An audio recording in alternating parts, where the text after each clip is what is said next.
Europe 1 Soir. 19h, 21h, Pierre de Villeneuve. Toujours sur la question du Proche-Orient, je vous propose une autre illustration du fameux deux salles, deux ambiances. C'est pas la première fois qu'ils s'affrontent par médias interposés. Ils ont même déjà été sur un même plateau et ça n'a pas été très très joyeux ce qu'ils se sont dit.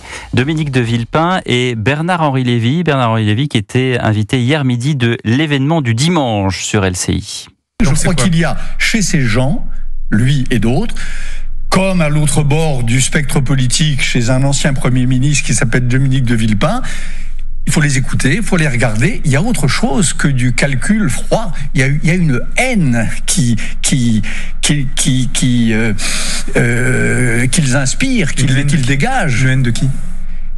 Une haine d'Israël et une haine de ceux dont Israël est le nom, c'est-à-dire en effet les Juifs. Oui, il y a une haine là, il y a une haine, il y a un côté bave aux lèvres, il y a un côté furieux. Un côté furieux, bave aux lèvres. Dominique de Villepin, quelques heures plus tard sur LCI, répond à Bernard-Henri Lévy.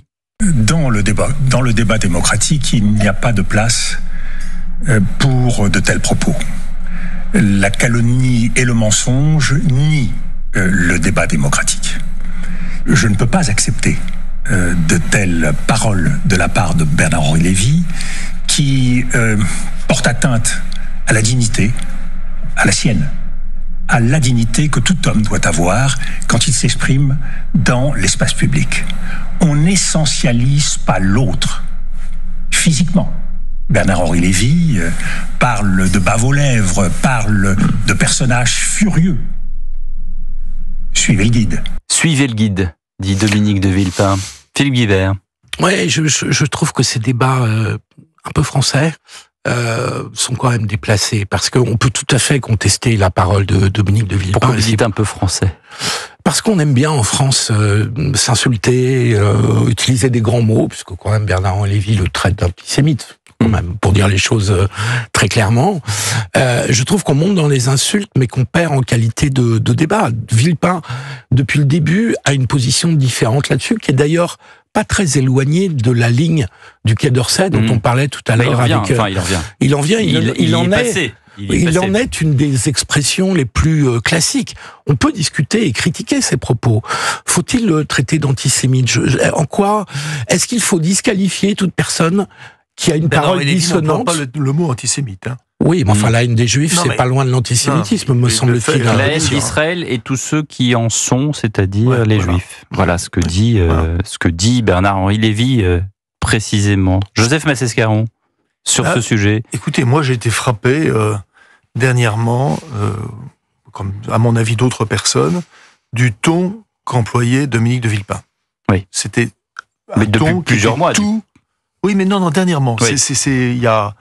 Ça s'est accentué selon vous. Ces derniers jours, ça s'est accentué.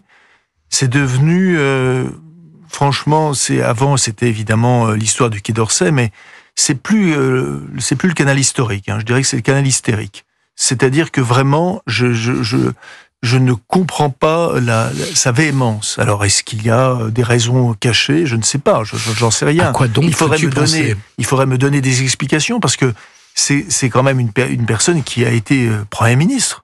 C'est pas rien.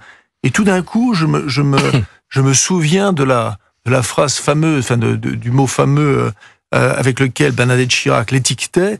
Elle l'appelait Néron. Oui. Voilà, Néron.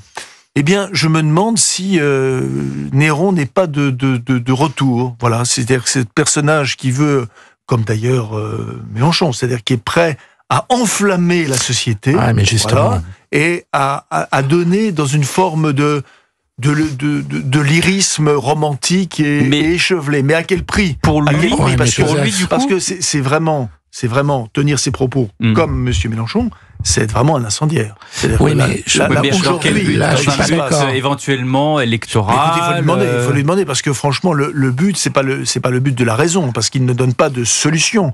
Quand vous entendez très sérieusement Dominique de Villepin, vous avez l'impression qu'il considère que finalement, l'État juif aujourd'hui doit s'effacer, comme finalement les royaumes croisés se sont à un moment donné effacés. C'est ce qu'il a dit dans le passé. Il n'avait pas dit qu'Israël devait s'effacer.